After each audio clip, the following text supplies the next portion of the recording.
शानी को वापस लेने मुझे, किरण पर केस करूंगा, उसे अदालत में घसीटूंगा। अपने बेटे से मिलने या उसको जानने की कोशिश तक नहीं की, अचानक से उसे याद आ गया कि उसका कोई बेटा है और वो उसका बाप है। कभी भी कोई भी स्ट्रेंजर आपको अपने पास बुलाए, आपने नहीं जाना। ये जो आप दोनों माँ बेटा मिलकर खिचड़ी पका रहे हैं ना, ये सब उसी का नतीजा है। इतने साल उस आदमी ने मुझसे कोई राब्ता नहीं किया। तू मुझे परेशान कर सकता है लेकिन कुछ बिगाड़ नहीं सकता मेरा। अगर वो स्ट्रेंजर थे तो मेरे साथ पिक्चर क्यों नहीं?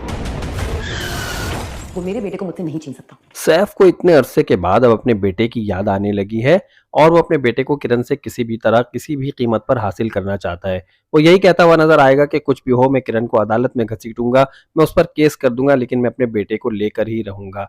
लेकिन ये बात सैफ को याद रखनी चाहिए कि उसने ही पेपर पर दस्तखत किए थे और यही कहा था कि सैफ की कस्टडी मुकम्मल तौर पर किरण के पास होगी। और इस बात पर किरण को भी पूरा पूरा यकीन है कि इस पेपर के बलबूते पर वो तमाम केसेस जीत सकती है, क्योंकि सैफ ने खुद ही ये शर्त रखी थी कि वो अगर उसकी जिंदगी से निकल जाएगी तो यहाँ पर वो शानी की कस्टडी किरण को दे देगा। अभी भी सैफ के दिल में अपने बेटे की मोहब्बत नहीं जागी है, बल्कि यहाँ पर भी उसकी खुदगर्जी है। सैफ हमेशा से खुदगर्ज शख्स रहा है।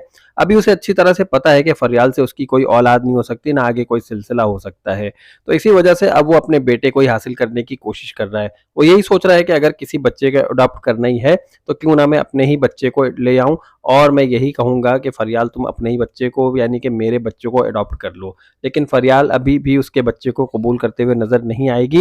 वो यही कहेगी कि ये किरण का बेटा है और मैं किसी भी सूरत इसे अपने सामने या अपने घर में नहीं देखना चाहती हूँ। किरण अपने बेटे को सेफ्टी प्रिकॉशंस के तहत यही समझाती हुई नजर आएगी कि तुम्हें किसी भी स्ट्रेंजर से कोई बातचीत नहीं करनी है, ना उसके साथ जाना है, ना उससे कोई चीज लेनी है। तो किरण का बेटा यही कहेगा कि एक स्ट्रेंजर अंकल मेरे स्कूल आए थे और उन्होंने मेरे साथ एक पिक्चर भी ली थी। अगर वो स्ट्रेंजर नहीं है तो उन्होंने मेरे साथ पिक्चर क्यों ली थी? तो यहाँ पर किरण को भी बहुत हैरत होगी और किरण यहाँ पर लाजवाब हो जाएगी। सैफ इन्हीं ख्यालों में ड्राइविंग कर रहा होगा और ड्राइविंग करते करते जा रहा होगा तो अचानक सैफ का एक्सीडेंट हो जाएगा और एक्सीडेंट के बाद सैफ हॉस्पिटल पहुंच जाएगा।